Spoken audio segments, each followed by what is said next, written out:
Quando a gente fala de multinacional de tecnologia, logo vem à mente as Big Techs americanas, mas a gente fala pouco das multinacionais brasileiras desse ramo de tecnologia, e a gente tem algumas delas.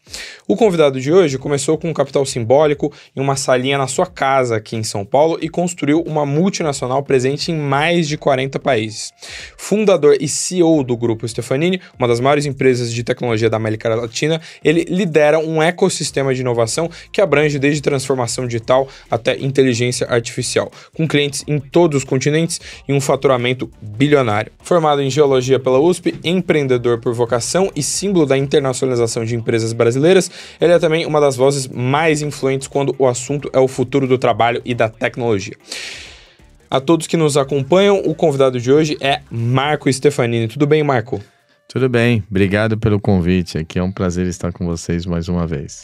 Muito obrigado, eu que agradeço você pelo seu tempo em falar com a gente. Antes de a gente falar um pouco mais sobre a companhia, sobre IA, sobre o momento do Brasil e todos esses assuntos que estão aqui na pauta, e ele perguntou, acho que você definitivamente é o primeiro a ser formado em geologia, que é muito específico, a sentar aí nessa cadeira, algum CEO que tem esse tipo de formação. Como é que você foi parar no curso de geologia e depois disso, como é que você saiu da geologia para o mundo da tecnologia? Todo mundo acha meio exótico, né, ter feito geologia.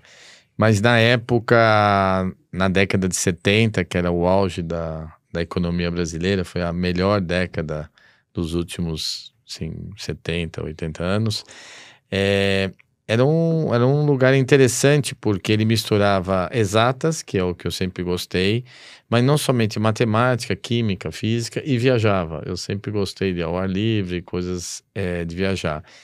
Só que quando eu me formei no início da década de 80, o mundo tinha invertido, né? Foi a década perdida, foi a primeira década perdida, a época do Delfim Neto, FMI e tudo mais. E o mercado de trabalho estava muito difícil, né? O que acontecia? Vários bancos procuravam contratar pessoas na área de tecnologia, né? Exatamente para transformar-nos, né, em analistas de sistemas, engenheiros de software. Então, agradeço muito ao Bradesco, né, que me deu essa oportunidade. Fiz um curso longo, o dia inteiro, 6 meses, e depois aí já era trainee. Então, aí me transformei no engenheiro de software, e na época eram os grandes computadores, os chamados mainframes, né? Então, isso faz muitos anos, mais de 40 anos atrás. Perfeito. E hoje dá para dizer que a sua formação acadêmica te deu a formação acadêmica específica, né, te dá algum know-how para a sua atuação hoje? Como é que você enxerga esse background? Na verdade, não. Eu acho que deu a oportunidade, como era uma área de exatas, de eu poder participar desses processos seletivos, né, para me transformar entrar na área de tecnologia, né? Então isso foi positivo. O outro é que você vivendo num ambiente, né? Eu estudei na USP, um ambiente de gente inteligente. Então você tem essa experiência de vida, você tem essa experiência intelectual interessante. Do ponto de vista direto mesmo, vamos chamar assim, de carregar muito pouco, mesmo porque dentro de geologia tinha área de computação, tudo, mas a gente estudava outras linguagens como Algol e outras, mas eu acho que sempre você está desenvolvendo sua mente, né? Então acho que nesse ponto foi proveitoso. Perfeito. E o que eu ia perguntar sobre a USP em específico, como que foi a experiência lá? Você falou isso do network, né, de um lugar que tem muita gente inteligente. Como é que foi ter passado por lá em específico? Se tem algum professor que te marcou, alguma situação que você passou, algum, sei lá, projeto que você participou lá dentro que você acha que foi muito transformador? Assim, o que mais talvez transformador para mim foi realmente a equipe e vamos chamar assim, a classe que eu estudava, né? Era um time muito bom, porque normalmente também muito da qualidade dos alunos influencia, às vezes, até mais os próprios alunos do que a qualidade dos professores. Acho que isso é interessante. Não que a qualidade dos professores não fosse boa, mas o diferencial acho que era esse, né? Então foi uma experiência bastante rica, né? Do ponto de vista pessoal, a gente teve algumas experiências interessantes, mas eu não tive, assim, grandes, vamos chamar assim, visões, até porque eu tive que trocar de profissão muito, 0 minuto de jogo, né? Eu praticamente trabalhei como geólogo 2 meses. E eu fiquei... Esses 2 meses foram interessantes. Também, vamos dizer assim, fortalece esse exotismo, né? Que a gente tá brincando, né? Porque, na verdade, parte deles eu fiquei no interior do norte de Goiás, hoje seria Tocantins, e eu dormia numa rede, né? Do lado de uma mineração de casterita, que é o minério que faz o estanho, né? Então, foi uma experiência interessante que valeu a pena do ponto de vista pessoal, mas do ponto de vista profissional, não trouxe... Na verdade, eu tive que fazer a carreira de novo. Perfeito. E o que eu ia perguntar ainda, abrindo papo aqui, sobre internacionalização, né? Como eu falei aqui na abertura, vocês estão presentes em mais de 40 países, é uma presença relevante. Por que a empresa, assim, quando que o grupo decidiu ser um grupo que rompe barreiras e está presente em várias geografias? E na sua visão, o que a gente falta... Aliás, o que falta no Brasil para a gente ter mais companhias que sejam mais ramificadas? Se precisaria de uma regulação diferente, precisaria ser mais aberta, para a gente ter companhias de tecnologia que são famosas lá fora, como a gente vê em outros países. Tá. Primeiro, assim, quando eu comecei, né, o nível de apoio era praticamente zero ou negativo, né? Você fala do governo. De tudo, da sociedade, porque hoje você tem fundos, não é só do governo, você tem ventures capital, você tem investidores, você tem um ambiente muito mais aberto, né? Então, hoje é outro mundo. Na minha época não tinha nada disso, não só para a área de tecnologia, como para qualquer área, né? Além disso, o Brasil aí, nesse ponto, não mudou tanto, não é um país que, vamos chamar assim, incentiva muito, apoia muito o empreendedorismo, a iniciativa privada, né? Ele não tem esse perfil. Então, assim, o início é muito difícil, né? Então, eu comecei da minha casa, como você comentou, numa situação que eu fui formando, vamos dizer, as minhas visões ao longo do tempo. Então, muita gente fala do sonho grande, eu acho que a gente tem que sonhar grande, mas a gente tem que conquistar menor. Ou seja, a cada 3 anos eu fazia um plano, né? E a cada 3 anos a gente fazia um plano ambicioso. Então, a gente nunca parou de pensar em crescer. Todos os anos, nesses 38 anos, a gente teve um ano seguinte maior que o ano anterior, então a gente sempre cresceu, né? Obviamente a taxas variáveis, mas eu fui construindo de 3 em 3 anos, né? Não foi assim, eu quero chegar lá no topo e não, fomos de 3 em 3 anos, de maneira muito pragmática então a gente foi construindo isso. Do ponto de vista de internacionalização que você falou, também aí é um perfil também das empresas. Aliás, não é do perfil das empresas. A sociedade brasileira é muito, em geral, pouco integrada à cadeia global, né? Ou ao mundo. Isso acontece interessante. Todos os países grandes, países de dimensões continentais como o Brasil, mesmo se você pegar a China, a Rússia, são países muito internos, incluindo os Estados Unidos. Grande parte, eles têm um poder aquisitivo alto e muitos dos norte-americanos nunca viajaram para fora, nem têm passaporte. Então, é um pouco da característica nossa. Além disso, língua diferente, né? Tem uma série de características que acabam levando o brasileiro a ser uma pessoa menos integrada ao global, né? Essa é uma parte. As empresas acompanham esse ritmo, o lado empreendedor acompanha esse ritmo, e talvez com uma enfatizada pela questão que o Brasil é um país muito difícil de tocar negócio. Então ele acaba consumindo, na minha visão, essa é a minha interpretação, muito da sua energia em administrar o Brasil. Sempre todo mundo fala, o Brasil já tem um mercado grande, então de certa maneira os empresários se acomodariam. Parte é verdade, porque realmente o mercado brasileiro é relativamente grande. Mas parte não é verdade. Na verdade, é porque você tem uma série de dificuldades no Brasil que te consomem energia. Agora, a luz do túnel que eu acho bonito é que os jovens hoje, as novas gerações, já têm outro perfil. Ele já vem falando mais inglês, outras línguas, tem uma visão muito mais global. O próprio ambiente digital favorece muito a questão da internacionalização. Então, claramente, a gente vê muitos jovens hoje que já pensam muito diferente e eu fico muito satisfeito de ver isso. Perfeito.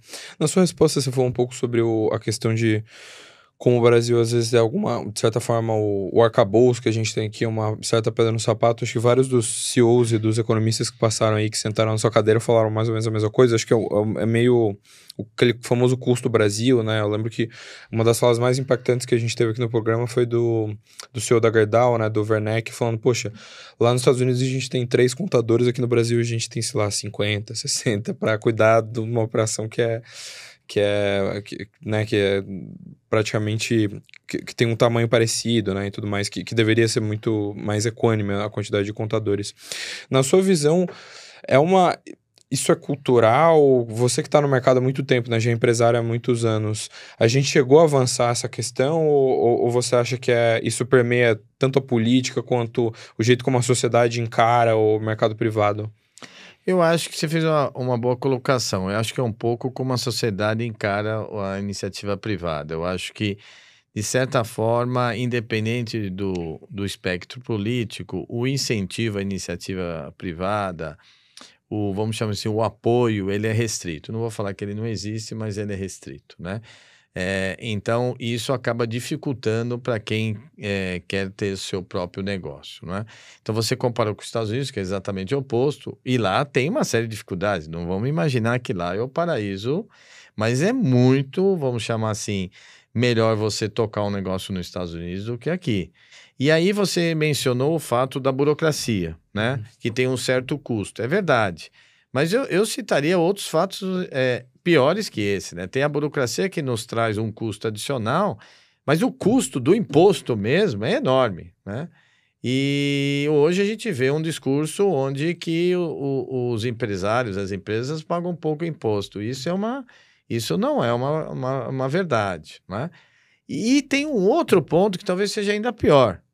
É a questão da insegurança jurídica, né? Você muda as regras do jogo de uma maneira muito intensa e muitas vezes nem o passado é garantido. Então, realmente, eu diria, por isso que eu falo o que eu chamo do empreendedor ter todas essas distrações que acabam consumindo energia, ao invés de você concentrar a sua energia em competir, fazer o melhor produto, atender melhor o seu cliente, crescer, né? Então, eu acho esse ambiente mais difícil.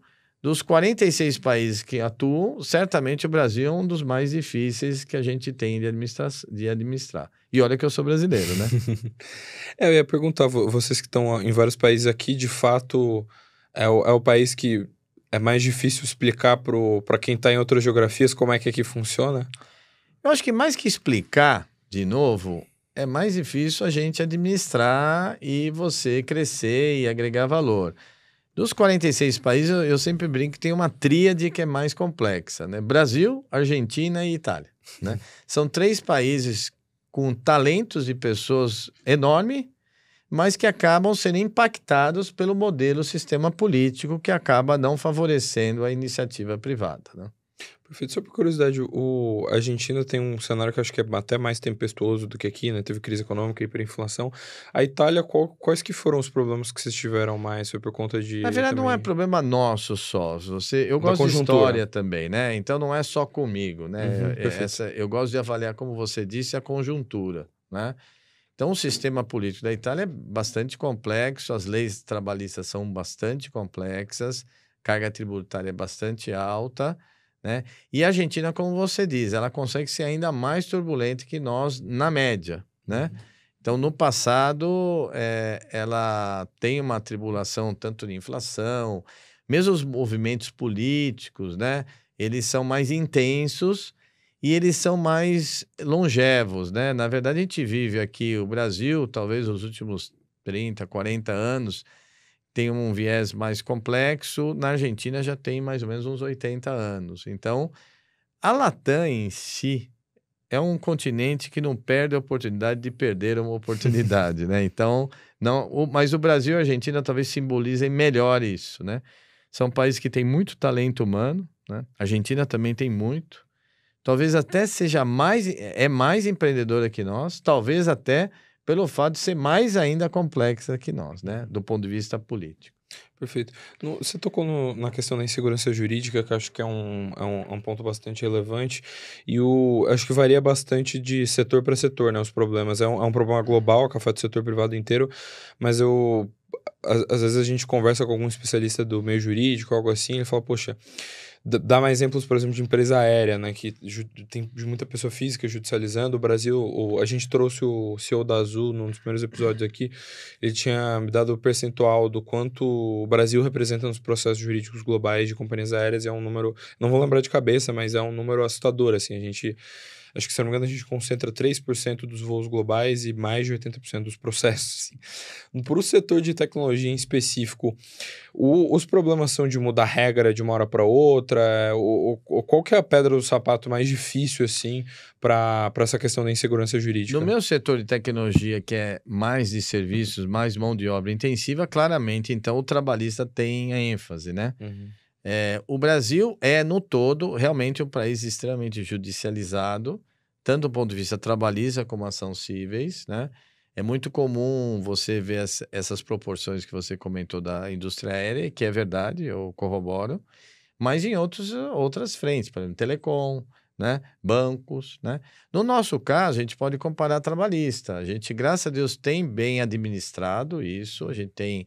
Todo mundo acha que nossa proporção em relação ao tamanho da empresa, que a gente tem hoje quase 20 mil pessoas, e a gente tem até um número bastante restrito de ações trabalhistas, mas mesmo vamos dizer, nesse número teoricamente menor, comparando com o mercado, o Brasil concentra quase 90% das minhas ações trabalhistas, e o meu número de pessoas é mais ou menos metade, um pouquinho mais que a metade, então não é proporcional. Né? Então, isso realmente você tem modelos. Eu sempre defendo a linha que modelos definem comportamento. Né? Então, dependendo como você define um modelo, define comportamento. A gente tem o caso da lei da reforma trabalhista, que não teve nenhum impacto nos rendimentos, nos direitos dos trabalhadores. É importante reforçar isso.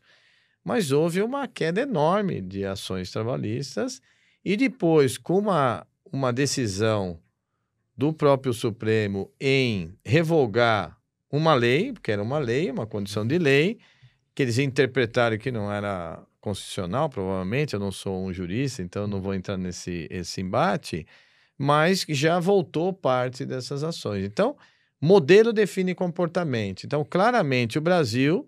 obviamente, criou um modelo e criou uma indústria, né? E aqui a gente não vai entrar no mérito que obviamente, você vai ter empreendedores ou executivos que talvez não sigam a regra, né? Que devem ser, obviamente, questionados, mas claramente a proporção que a gente vê não é adequada. Então, o modelo não está adequado, né? Então, ele foi reformado boa parte, mas essa reforma foi, vamos chamar assim... foi modificada parcialmente e acabou de novo voltando parcialmente. Não voltou tudo. O saldo ainda é positivo, mas poderia ser melhor. Perfeito. Você falou da reforma, uma das últimas convidadas que a gente teve aqui foi a economista-chefe do JP Morgan. Ela tinha falado, poxa, de 2016 para cá a gente aprovou algumas, né, que foram relevantes. Ela falou, poxa, não soluciona o problema fiscal que a gente tem, mas elas foram bastante essenciais para a gente ter um ambiente mais estável. Na sua visão, o que o Brasil tem feito nesses últimos, 5, 10 anos? Como é que você enxerga as últimas reformas e o que você destacaria que foi mais importante? Olha, eu acho que o período que nós tivemos mais reformas recentemente, certamente foi do Temer, né? Acho que ele teve 2 anos, só não fez mais reformas, mas ele deixou mais ou menos aplainado a questão da Previdência, que foi feita no governo seguinte, né? Mas ele teve a lei de terceirização, teve essa questão trabalhista, ele teve outras reformas importantes, né? A reforma tributária, eu tenho uma voz dissonante, né? Eu não vejo com otimismo como vem boa parte da sociedade, né? Eu acho que a maioria comprou uma ideia que vai solucionar boa parte dos nossos problemas. Eu não vejo assim, tá? Não vejo assim por alguns motivos. Primeiro que, obviamente, que a indústria sempre foi penalizada do ponto de vista de tributário e eu concordo, tá? Só que a forma de resolver o tributário aqui teria que outra área pagar o preço, que foi a área de serviço. Que hoje 80% da mão de obra é serviço. Então, é ela que vai pagar o preço, né? Então, esse é o primeiro ponto. Segundo preço, que o modelo tomar cuidado para principalmente pequenas empresas, você pode ter um nível de sonegação bastante alto, porque o Brasil vai ter o IVA maior do mundo, né? Essa é a verdade. Vai ter alguns defensores mais favoráveis, falam em 26%, 27%, outros falam em mais de 30%. De qualquer maneira, são números absurdos. Nenhum país tem esse valor tão alto, né? Nem mesmo os países que oferecem serviço para a população de menor nível, vamos dizer assim. Ou seja, em tese, deveriam cobrar menos impostos, que são os países da América Latina, né? Então, eu vejo a questão da distribuição, a carga tributária ficou muito em cima da área de serviços. Pequenas e médias empresas vai ser incentivada a sonegação, então eu não vejo esse otimismo todo. E lembrando que o grosso dos empregos estão na área de serviços, né? Não é na indústria. Então, eu acho que não foi bem equalizado e que, no fundo, nós teríamos que ter uma reforma tributária, sim, mas com redução da carga tributária no Brasil, que ela é exagerada. Isso nenhum ponto foi tocado e, na minha percepção, pode até aumentar, né? Então, a gente chegaria a níveis muito altos, né? Se você avaliar a proporção do governo no PIB, a maioria dos países latino-americanos que eu me comparo, porque obviamente estão mais ou menos no mesmo nível, eles ficam na faixa de 20% do PIB é gerenciado, é induzido pelo governo. O Brasil é 38%, falam que vai passar de 40%, é o dobro. E o nível de serviço não é melhor que os demais países. Então, a gente tem carga tributária de países escandinavos e serviço para a população de nível de país em desenvolvimento, país latino. Então, há uma desproporção, né? É isso que eu enxergo. Então, eu não sou muito favorável. Tem outros elementos, mas também não vou me alongar aqui. E eu queria perguntar sobre vocês que têm presença forte na questão da terceirização e tudo mais, como que você enxerga a questão da desoneração da folha de pagamentos, como que transcorreu a história, porque ela foi, depois caiu, como é que você enxergou o transcorrer disso tudo? Essa é uma dor minha, assim, você pegou na ferida, pôs o dedo na ferida, né, e vou me controlar aqui, que obviamente passar a mensagem mais adequada, mas eu fico extremamente frustrado, porque eu pessoalmente comecei essa história de desoneração junto, na época, com a Brascom, que é a entidade de tecnologia, com o conceito de formalizar os empregos e não para pagar menos imposto, né? Esse é um ponto muito importante. Infelizmente, os governos passados, eles disseminaram para muitos setores que desvirtuaram, mas a gente nunca conseguiu mostrar, na verdade, que o setor de tecnologia, ele foi um dos únicos, ou o único que aumentou o nível de emprego na crise do governo Dilma. E não porque tinha mais pessoas empregadas em tecnologia, porque houve uma formalização dos empregos. Então, se você avaliar a formalização dos empregos, mais a questão do tributo, também pagos pelo imposto de renda, porque a faixa salarial de empresas de tecnologia é maior. Então, você também paga imposto de renda. E a nossa alíquota era a maior que tinha, que era 4,5%. Então, tudo isso na prática, nós já mostramos com números para a Receita Federal e tudo, que o setor pagava mais imposto do que antes. Mas, infelizmente, houve vamos dizer assim, quase uma visão uníssona que desoneração é que você não paga imposto, que você está dando dinheiro para empresário, para engordar, e, na verdade, a gente acabou sendo penalizado. E hoje você vê uma série, e no fundo o impacto econômico era 10 bilhões de reais por ano. Isso não é nada perto dos rombos brasileiros. Você vê que a gente tem uma série de áreas, o próprio incentivo agora, o apoio das empresas que estão sofrendo com os Estados Unidos é 10 bilhões de reais.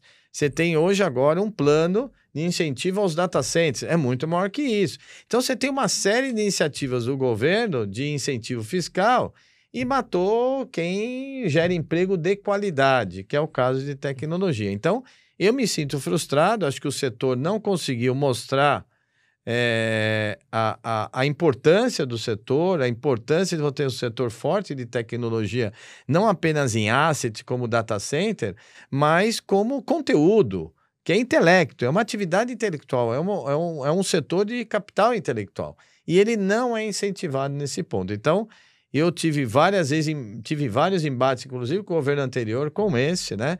E a gente foi derrotado, né? Então, basicamente, nós já estamos sendo remunerados e que, na verdade, eu não gosto do termo desoneração, porque parece que você não paga imposto. Você paga imposto, só que de maneira efetiforme.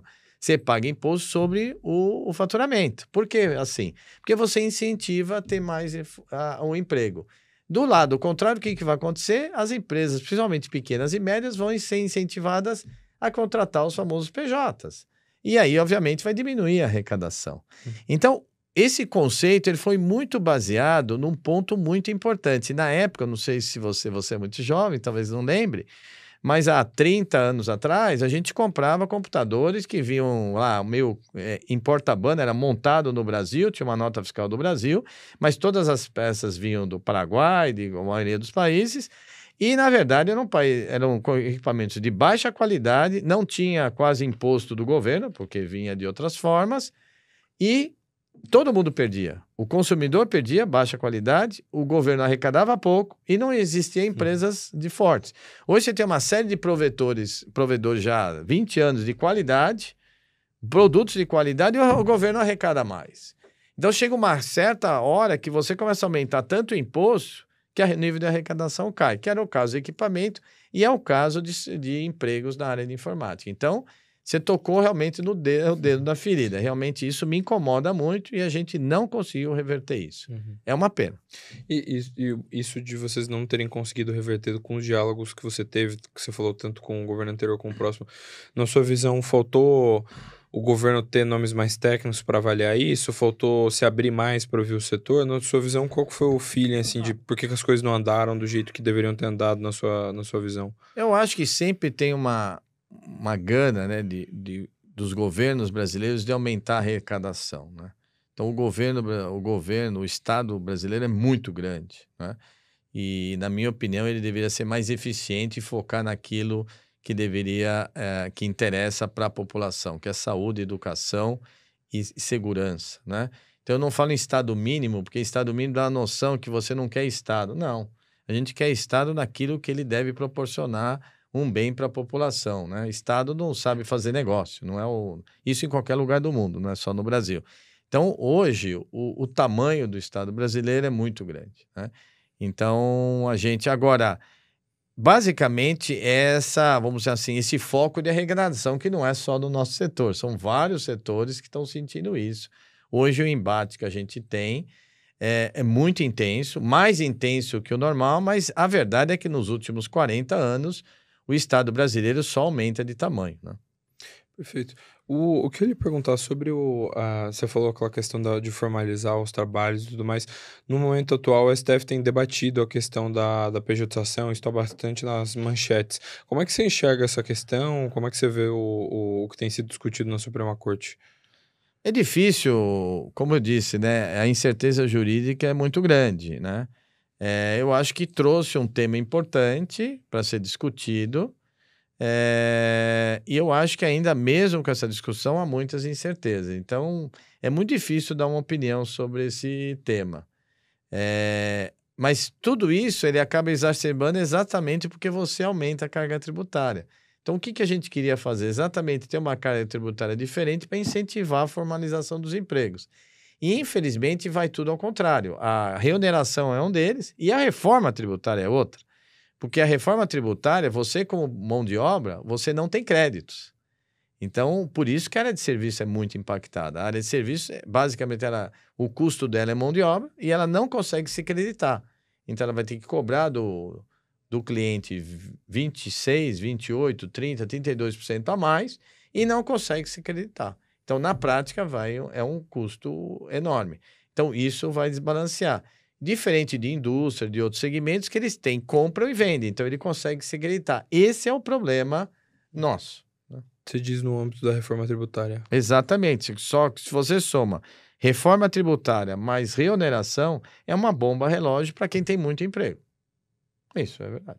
Não há incentivo para ter emprego, do ponto de vista de legislação. E você diz bomba relógio... Do ponto de vista tributário, né? Você diz bomba relógio, você acha que pode ser eventualmente necessário desenhar algum tipo de mudança ou fazer novas reformas, novas regras daqui 5, 10 anos para conter os efeitos disso? Olha, eu não tenho bola de cristal. É difícil saber, mas é difícil se alertar as pessoas. Do outro lado, sempre tem outros argumentos válidos também. E esse debate, como eu te disse, a gente perdeu. A verdade é essa.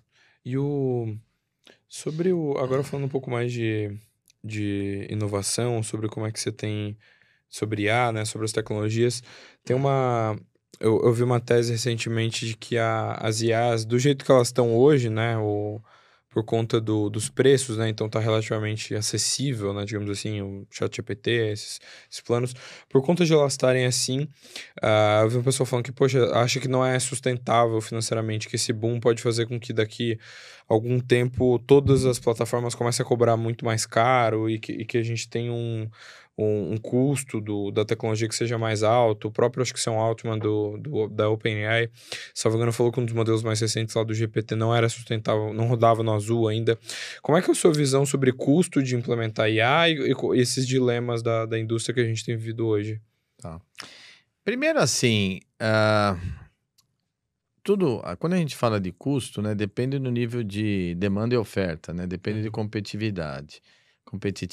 Então, eu fico mais confortável, né, porque hoje tem um nível de concorrência enorme. Onde tem nível de concorrência enorme, você tem limitações de subir muito o preço, né? E você tem, hoje, como empresa ou como cidadão, a gente tem uma liberdade enorme de usar um LLM ou outro, né? LLM é exatamente... O ChatGPT é um deles, mas tem vários outros, né? Então, eu vejo isso com, vamos chamar assim, não com muita preocupação. Exatamente por esse nível de concorrência que existe hoje, provavelmente pode até condensar, mas existe hoje. Então, eu vejo por aí. O detalhe muito importante, tanto para as pessoas físicas, mas principalmente para as pessoas jurídicas, as empresas, é o quanto você vai usar de IA para realmente melhorar o seu negócio. Seja do ponto de vista de fazer coisas que não eram possíveis, ofertar no mercado soluções que não eram viáveis e agora são por causa de IA, ou de aumentar a sua eficiência. Se você trabalhar nessa linha, certamente o ganho é positivo, mesmo pagando um custo que pode ser um pouco maior. Hoje não é um custo significativo, tá? Talvez aumente um pouco, existe esse desbalanceamento, sim. Mas também eu diria que essas empresas que estão, eles adoram falar em bilhões, basicamente é data center, né, que eles estão investindo, e a questão de o treinamento que eles fazem, que no fundo é data center e energia. Mas a gente está acostumado dentro do mundo da tecnologia de você se tornar muito eficiente, a eficiência ela vai crescendo muito rápido. Então eu vejo também ali uma oportunidade também de ser eficiente, até consumir menos energia, menos data center e assim por diante. Perfeito. Voltando um pouco no tema anterior, que era Brasil, tem algum tema acho que algum setor de tecnologia de um modo geral que você considera subexplorado no Brasil hoje? E também como é que você vê a regulação do setor? Acho que a gente trouxe alguns dos executivos do ramo de tecnologia que a gente trouxe aqui, a gente falou bastante sobre lei da informática, sobre como é que o mercado brasileiro se desenhou. Na sua visão, o jeito que o mercado o jeito que a regulação é desenhada hoje é business friendly, digamos assim, permite que o setor consiga crescer? É assim, primeiro, eu acho que o Brasil, como sociedade, e o governo está incluído, ele tem uma visão muito industrial. Então, quando se fala em incentivar a tecnologia, é incentivar, por exemplo, ter uma lei bastante interessante de incentivo fiscal para data center. Data center é real estate. Você está investindo em ativo fixo. É importante ter, porque obviamente você precisa ter capacidade de processamento, caso IA, sim, mas não é o diferencial. O diferencial é conteúdo, né? E conteúdo sempre o Brasil teve dificuldade em investir. O que é conteúdo para a área de tecnologia? São as empresas, as pessoas que desenvolvem software e desenvolvem serviços em tecnologia. É aí que está o diferencial, né? O diferencial não está numa máquina, está no conteúdo que ela proporciona ao talvez você usar essa máquina. E o brasileiro, isso de novo, repare bem, não é um governo ou outro, é uma questão já histórica, né? Você incentiva mais a linha industrial. Então, a lei de informática é típica. Então, por exemplo, uma empresa de software que desenvolve software, ela não faz parte da lei, ela não é beneficiada pela lei de informática.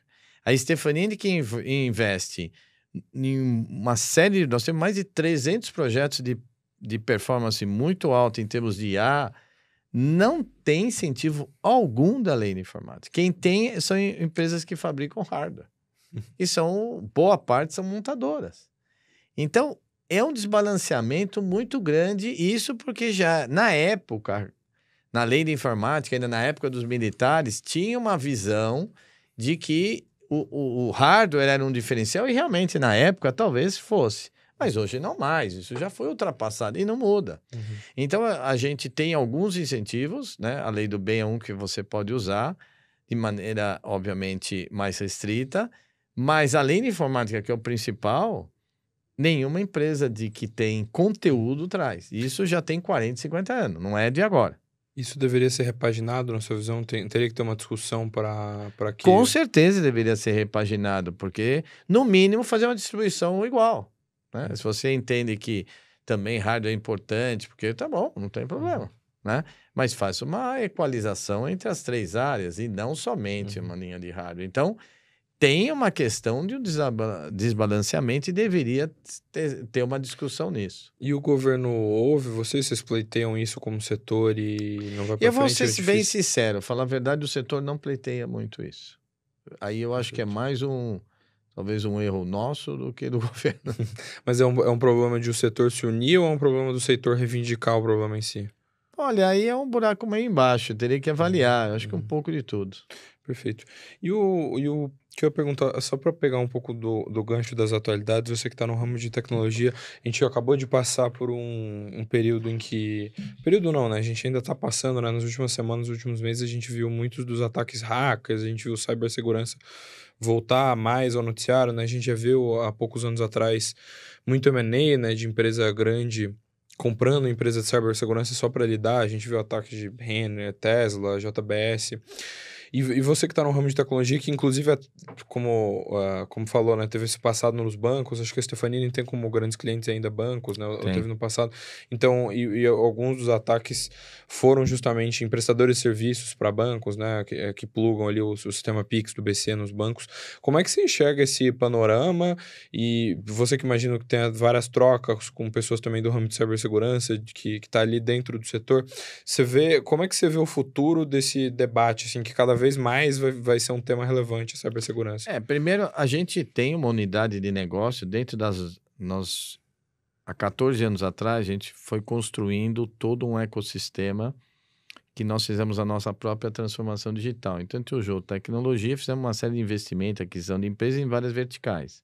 Uma delas é cyber, outra foi IA, que a gente começou há 14 anos atrás, foi área de automação industrial, área de produtos financeiros, área de marketing, né, área de dados. Então, a gente foi abrindo esse leque importante. Então, a gente tem uma unidade.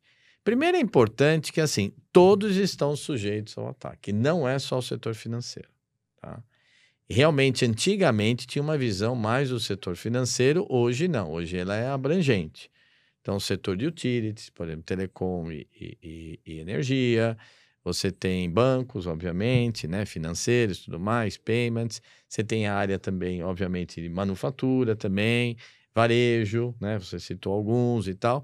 Ou seja, é algo que todo mundo tem que estar bastante, vamos dizer assim, cauteloso, que todos estão sujeitos a algum tipo de ataque, né? Então, cabe a nós tentar evitar ao máximo e, quando for atacado, você conseguir resolver e contra-atacar de uma maneira mais eficiente. Esse é o ponto, né? Então, isso é importante saber disso. Tem coisas que você tem um preço, né? O preço da digitalização é o cyberataque, né? Então, ou seja, é algo que vai estar sempre presente e que, diferente de outras áreas que você investe para melhorar seu produto, para melhorar seu atendimento ao cliente, para você crescer, aqui você investe para proteger seu patrimônio. Para não perder. Para não perder, né? Então, mas eu acho que esse debate de investir em cyber há anos atrás era mais difícil, hoje não, né? É mais um debate mesmo, é como fazer na prática, porque você, como eu disse, está todo mundo sujeito a uma questão de estatística, como é que você vai trabalhar com isso, né? Então, mas assim, é basicamente todos os setores, né? E o setor financeiro era o setor mais visado, e muitas vezes o crime, ele consegue perceber algumas fissuras nos sistemas de defesa, sejam claramente ali no setor de fintech, tudo teve vamos dizer assim, algumas fissuras, de até legislação e tudo que o próprio Banco Central já está corrigindo, né? Faz parte da dor do crescimento. Né? E na sua visão, como você falou, todos os setores estão sujeitos a isso, né? Na sua visão, considerando que boa parte dos alvos vão ser companhias grandes, né? No futuro, toda grande empresa, independente do setor, vai ter que ter pelo menos uma área de cibersegurança ou fazer um M&A, como algumas fizeram, e agrupar ali junto com a área de TI, a área de tecnologia. Eu acho que não vejo a saída, eu vou dar minha opinião pessoal. Eu não vejo fazer uma aquisição de M&A viável, porque parte da riqueza da empresa de cyber é exatamente trabalhar com vários clientes, né? Então, pode ser no primeiro instante você primeiro, vamos dizer, o custo-benefício eu acho inadequado, mas aí cada um tem a sua... Mas o investimento ele vai ser contínuo, né? Como eu disse, é uma dor que vai ficar sempre presente e é um ponto de atenção o tempo inteiro. Vai ser sempre um pouco daquilo que o pessoal chama de gato e rato, né? De ter uma fragilidade e depois... E acaba acelerando esse processo, né? Do lado negativo aqui, né? E aí você também, do lado de defesa, é uma das ofertas que nós, como grupo Stefanini, nós aplicamos IA em várias áreas, várias soluções de cyber, né? Perfeito. E ainda voltando um pouco para o tópico de IA, quando a gente entrevistou um CEO de consultoria global aqui, ele tinha falado que por conta do advento da IA, né, ele falou, poxa, o trabalho de programador era um dos melhores trabalhos há 2, 3, 4, 5 anos atrás, porque era pouca mão de obra, os salários eram altos, a dinâmica do mercado favorecia muito isso. Ele falou, poxa, com IA...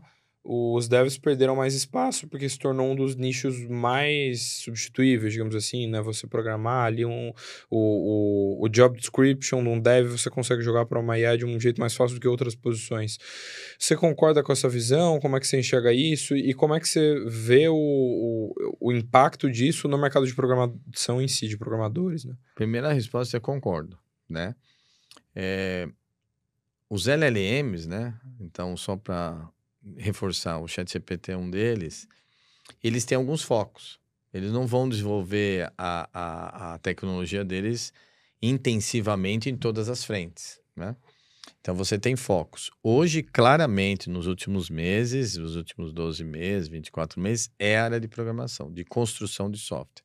Não no ciclo completo da área de desenvolvimento de aplicações. Há outras áreas que você usa, a gente usa muito, a Stefanini tem toda uma plataforma completa para usar IA nessa parte de construção de software e a parte de codificação, que é um pedaço, né? É uma parte de todo o processo. É onde o LLM está mais investindo. Então, realmente ele está atingindo de frente o programador, né? O developer, que a gente chama, né?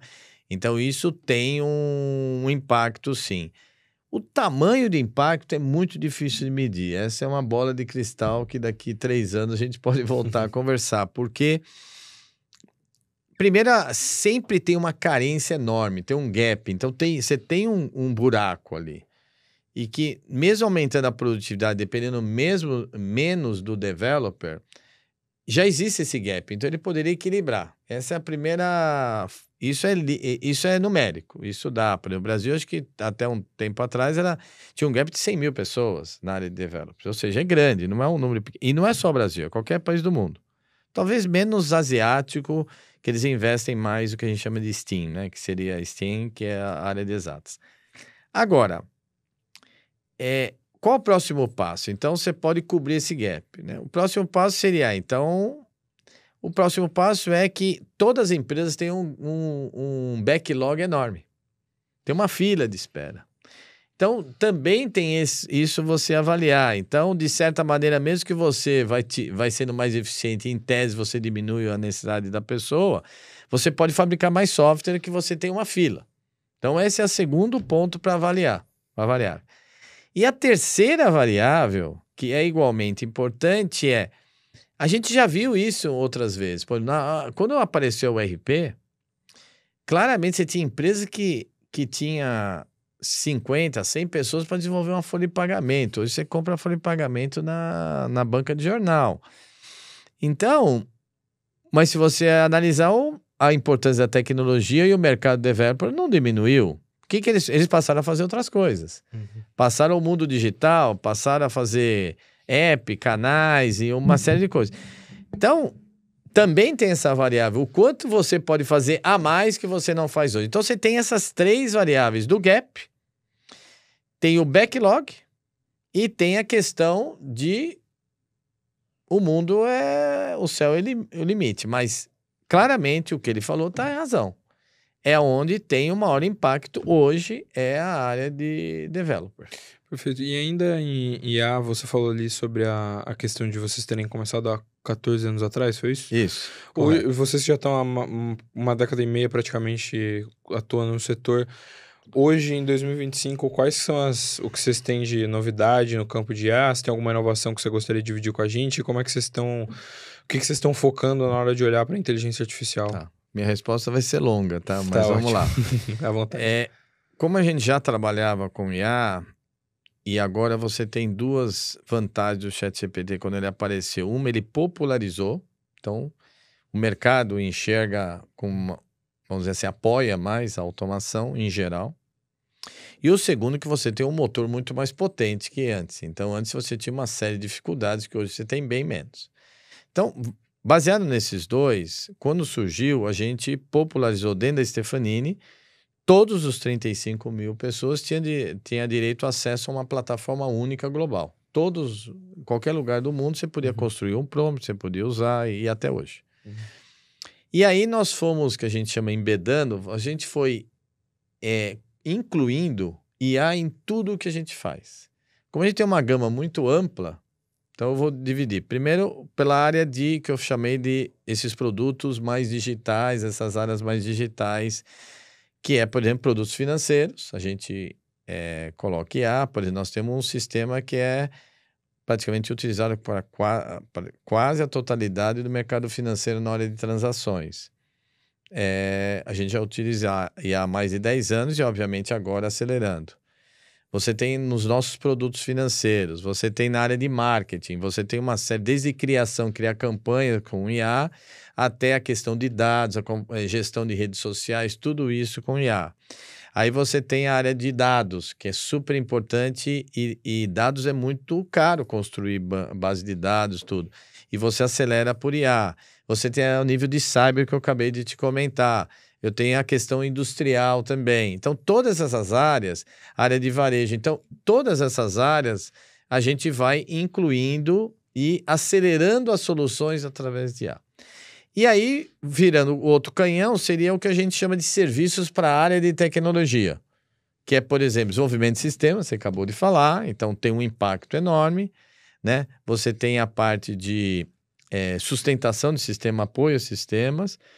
Você tem a parte de service desk, né? Apoio a qualquer chamado, call center, né?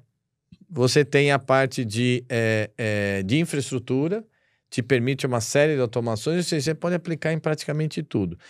Então, a gente vem aplicando quase sempre, 95% dos casos, é o modelo de augmentation e não automation. O que é isso? É é uma ferramenta que te acelera seu trabalho, mas, em geral, em alguma etapa, o humano revisa e corrige. Então, é uma ferramenta que você tem para acelerar a sua produtividade. Na grande maioria é esse caso. Então, a gente tem mais de 300 casos entre projetos e serviços.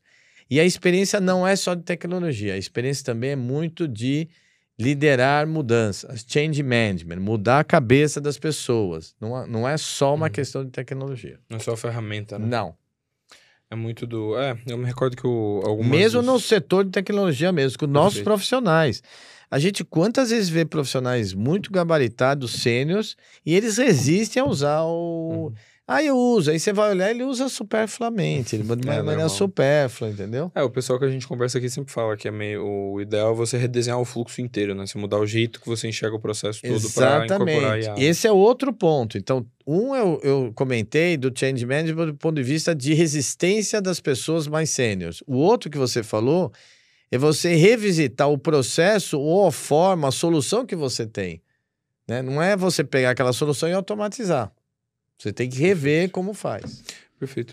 E o que eu ia lhe perguntar, em termos a gente falou de dev aqui há pouco tempo, e coincidentemente, falando um pouco sobre mundo corporativo, né, e sobre, vocês estão presentes aí em mais de 40 países, hoje vocês têm quantos colaboradores? 35 mil. Enfim, gente pra caramba, aí vocês têm uma gestão de bastante coisa. Como que eu falei dos devs, geralmente a classe de devs, inclusive, é uma que é a que mais tem home office, né, que às vezes pleiteia mais pro trabalho híbrido. Como é que funciona no grupo? Como é que você enxerga essa questão do híbrido, X home office? A gente viu, inclusive, algumas big techs que estavam muito na onda do home office revisitarem os termos, né? Memorando do CEO, falando, olha, a gente mudou tudo de novo, todo mundo 5 dias no escritório. Como é que você enxerga essa questão? Você tem boas questões. Essa é uma boa questão. Eu acho que a decisão, a resposta não é fácil, né? Então, por um lado, vamos ser bem claros, assim, sendo bem objetivo na resposta. Você tem algumas coisas que você perdeu com o home office, né? Você perde essa relação humana com as pessoas, quando você vai criar um produto, a cultura da empresa, de você conhecer as pessoas, você perde isso, né? Pessoas que então estão entrando no mercado de trabalho têm mais dificuldade de aprender dentro da sua casa, a convivência também da equipe é importante, então isso você perde, né? Outra coisa se ganhou, de certa maneira, vários dias você ganha produtividade em tese, porque você não perde o tempo de ir e voltar no escritório, somente em cidades muito grandes, né? Pega São Paulo, pega cidades muito grandes, né? Você facilita, por exemplo, no meu caso, imagina, eu tenho operações no mundo inteiro. Eu ainda vou nos clientes pessoalmente, então eu viajo, eu fico mais da metade do meu tempo fora do país. Então, eu visito clientes, tudo. Mas o que eu tenho de reuniões também virtuais é uma facilidade. E muitas vezes você tem reuniões com pessoas espalhadas. Outro dia nós estávamos numa reunião, tinha gente que era da Colômbia, do México, eu estava no Panamá, aí tinha gente que estava no Brasil, no Chile, acho que Colômbia, não sei. Então, veja bem, você tem um nível de produtividade bastante interessante. Como é que você balanceia os dois? Esse é o X da questão. E aí você tem setores que são mais hostis, né? O developer é um deles, né? Ele é o mais rebelde, vamos chamar assim, né? Porque, em parte, porque ele tem uma parte do trabalho dele é individual, mas não é total. Porque ele desenvolve um sistema, então ele tem que trabalhar em coletivo. E às vezes você tem perdas de produtividade também, né? A pessoa de sexta-feira você percebe claramente que tem uma queda de produtividade, tem uma questão de 2 empregos, ou ele faz um emprego, ele faz um bico, né? Um outro trabalho em outro. Isso claramente é um problema que tem que ser equacionado. Então, aí você vê empresas adotando uma linha ou outra, né? Então, e aí varia muito de caso a caso. Por exemplo, eu tenho uma vantagem do ponto de vista remoto, a gente tem contratos, por exemplo, espalhados pelo Brasil inteiro, ou até em outros países. Uhum. Aí terminou um contrato. Numa condição normal, física, o que você faz? Você vai ter que demitir aquelas pessoas porque você não tem contrato ali perto. Às vezes tem um ou outro que você consegue remanejar, mas você nem sempre tem a liberdade de remanejar todos, não é? E às vezes eu estou começando um belo projeto, vamos supor, eu tive um término em São Paulo e eu estou terminando um projeto na Colômbia, em Porto Alegre ou em Recife. Eu poderia, fisicamente, não dá. Do ponto de vista remoto, eu tenho uma liberdade muito maior de eu remanejar talentos. Então depende muito do negócio em si, que não é o caso de uma Big Tech. A Big Tech, ela desenvolve produtos. Então, desenvolver produtos, por exemplo, para mim, claramente, você em casa perde muita produtividade. Então, as áreas que eu tenho de desenvolvimento de produtos, no mínimo é híbrido, né? Então, quando... agora, na questão de atendimento a clientes e tudo mais, aí a gente faz... Aí depende muito do contrato e tudo. Mas, De novo, não é uma equação fácil. Você tem prós e contras. É uma questão, como qualquer debate, né? Ser bastante racional e como é que você minimiza o problema dos dois lados. Perfeito. E você falou da questão do atendimento aos clientes, às vezes, eventualmente, de áreas que estão num trabalho ali mais intensivo, trabalham mais disso. E voltando na pauta do Brasil, de regulação, legislação e tudo mais, como que você viu aquela discussão que meio que já encerrou, na verdade, né, da mudança de escala 6x1? Olha, eu vou ser muito objetivo aqui, tá? A Stephanie não pratica 6x1, então eu fico muito à vontade. Eu acho que, eu lembro uma pessoa que foi nosso CEO da Europa, infelizmente ele faleceu. Ele era um português que morou muitos anos no Brasil, mas era um cidadão global. Ele morou na China, ele morou na Europa, ele foi nosso CEO da Europa. E ele falava, o Brasil ficou caro antes de ficar rico. Na época, quando o Brasil começou a ficar caro, o Brasil ele começa a ter hábitos de rico, hábitos mais sofisticados quando ainda é um país pobre.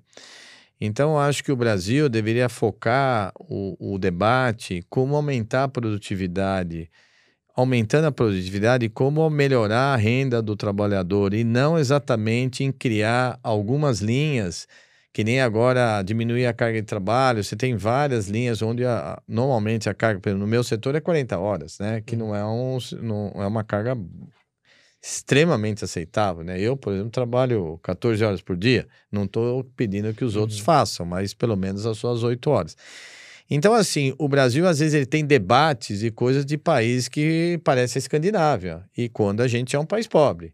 E nós temos várias regiões muito pobres. Então, acho que a gente tinha que ter um debate mais concreto, né? Um debate onde... Como é que eu vou melhorar a renda do trabalhador através da produtividade? Por exemplo, IA é uma forma, né? Então, como é que eu vou ter... Esse tipo de debate não tem. Você começa a criar uma série de outros benefícios, onde na prática é um país pobre, que tem gente que tem dificuldade para comer, ou de necessidades básicas, né? Então, eu acho que é uma discussão que cabe às vezes, é que nem às vezes ecologia, tudo, às vezes se discute isso, que é um tema bastante viável, ninguém vai falar contra, mas que tem um peso muito mais na Noruega, por exemplo, que é um país que tem uma renda per capita de $50 mil, do que no Brasil, que é um país que tem uma renda per capita ainda baixa e uma distribuição de renda que precisa melhorar, né? E aí eu acho que eu vou chegar ao final. O maior debate, eu não vejo tanto, é na educação. A educação é o único, para mim, é o maior vetor, isso é comprovado estatisticamente. Mais da metade da questão da desigualdade social vem da questão da educação. O resto, raça, religião, gênero, tudo isso é 8, 7, 9%. Educação é 60% da pessoa...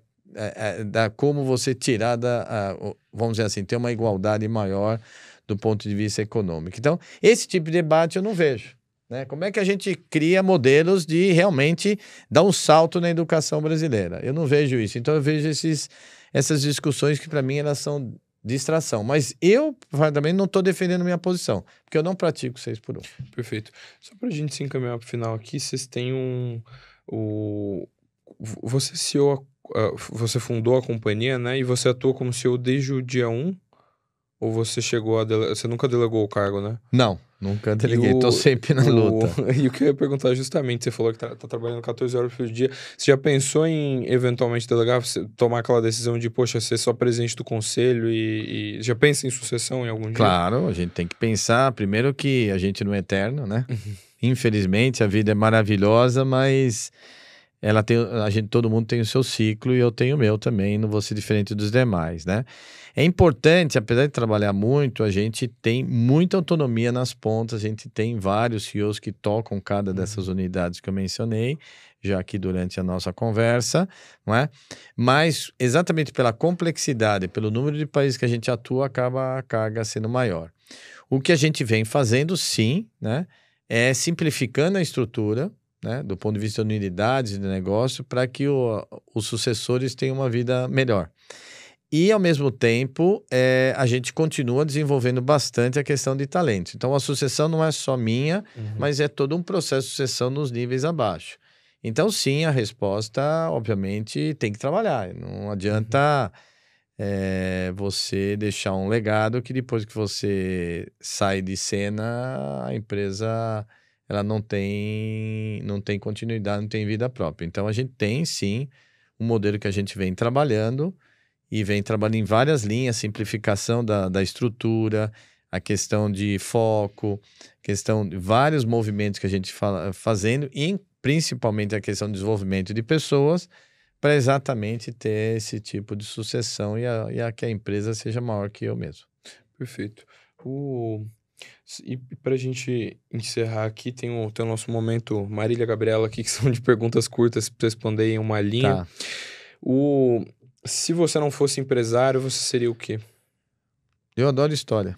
Seria historiador, então. Talvez. Acho que essa já deu um pouco de spoiler, né? Que horas você costuma chegar e sair do escritório hoje e como que era também quando você começou na sua carreira? Como eu disse, eu sempre trabalhei muito, né? Mas hoje eu não tenho escritório, né? Eu não tenho sala já há muitos anos, já antes da pandemia. Eu não tenho. A gente sempre foi um modelo de sala aberta, já já há mais de talvez quase 30 anos. E com a pandemia e antes um pouco, e como eu sou um global, então eu não tenho uma sala, não tenho nenhuma referência dentro de qualquer escritório que eu vá. Então não tenho esses horários. E agora aí um pouco do mundo digital, você não tem horário porque onde você estiver, você está trabalhando. Então esse é um pouco da reclamação da minha esposa, que é justa, né? Porque acaba trabalhando qualquer hora do dia e qualquer dia da semana, entendeu? Mas também consigo equilibrar por exemplo, a questão de férias, sempre tirei férias, mas sempre trabalho umas 2, 3 horas por dia, no mínimo, Sempre durante dá as aquela férias. resolvida, ler os e-mails. Não tem jeito. E eu queria perguntar, uma palavra que define o grupo Stefanini hoje? Eu acho que é resiliência e humildade para ouvir e aprender. Um conselho, um breve conselho que você daria para um jovem no mundo corporativo, especialmente do seu setor? Eu acho que não é no meu setor, qualquer um. Ter gana, né? Ter gana, né? De querer crescer e que o crescimento vem também com sacrifício e dedicação. Um empresário ou um executivo que você admira ou que você tem como referência? Empresário,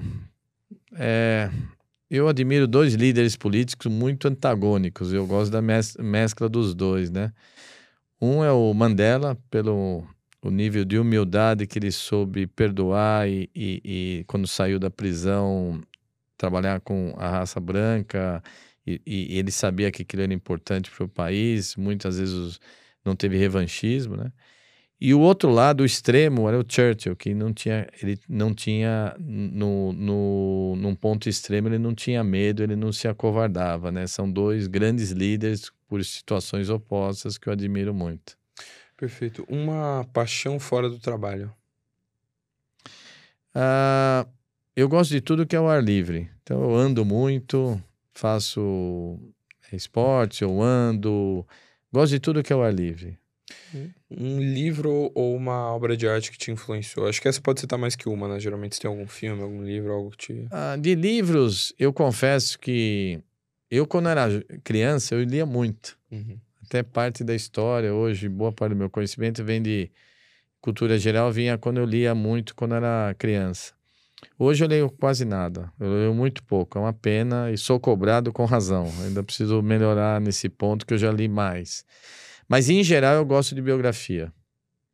Eu gosto de gente que faz. Então, em geral, não gosto muito de gurus. Eu gosto de gente que realiza, seja em qualquer função. Então, tem livros desde grandes empreendedores brasileiros, como Barão de Mauá, Matarazzo, grandes líderes globais como Sam Walton, e mesmo mais recente, mesmo esportista como Michael Jordan. Eu gosto de gente que faz, eu gosto disso aí. De livros... Gosto de livros de história também, que é uma paixão minha. Essa é uma parte. De obras de arte, em geral, eu não sou um cara vamos dizer assim, um grande aficionado, né? Então eu tenho minhas limitações. Mas, em geral, tanto eu como a minha esposa, a gente gosta muito de pinturas impressionistas, né? Eu adoro, acho lindo e acho bacana. E Para a gente fechar aqui, qual que foi o seu melhor e o seu pior dia como fundador e CEO do Grupo Stefanini?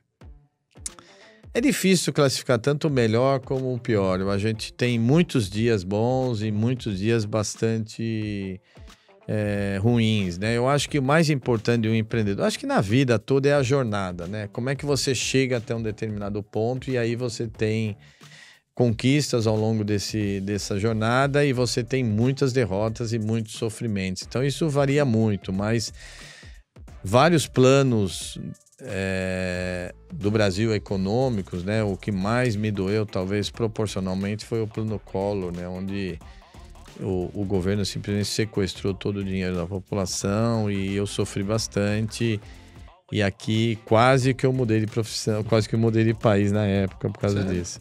Porque foi tão ruim, eu estava bem no começo, estava começando. Aí eu preenchi formulário de imigração, tanto para o Canadá como para a Austrália. E naquele ano, 90, foi um ano de sofrimento. Roubaram meu carro, eu ficava...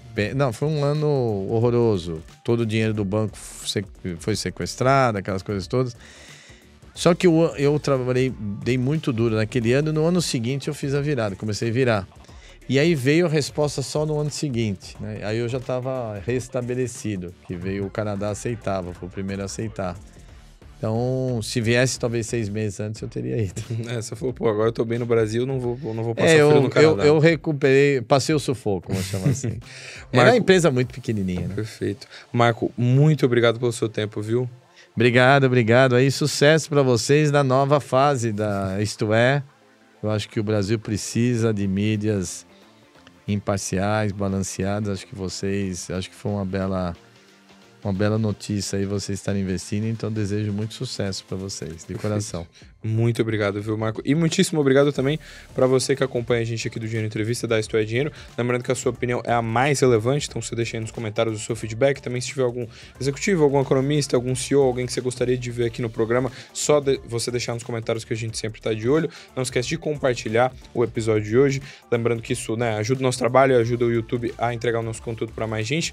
E também não ajuda só o YouTube a entregar o conteúdo para mais gente, né, mas também o Spotify, porque a gente também está nas plataformas de streaming de áudio. Se digitar lá Dinheiro Entrevista, você consegue achar as edições do programa lá. Todas elas, aliás, estão com áudio e vídeo. Você consegue acompanhar o programa completo ali com tudo. Muito obrigado, um abraço, até a próxima e tchau, tchau.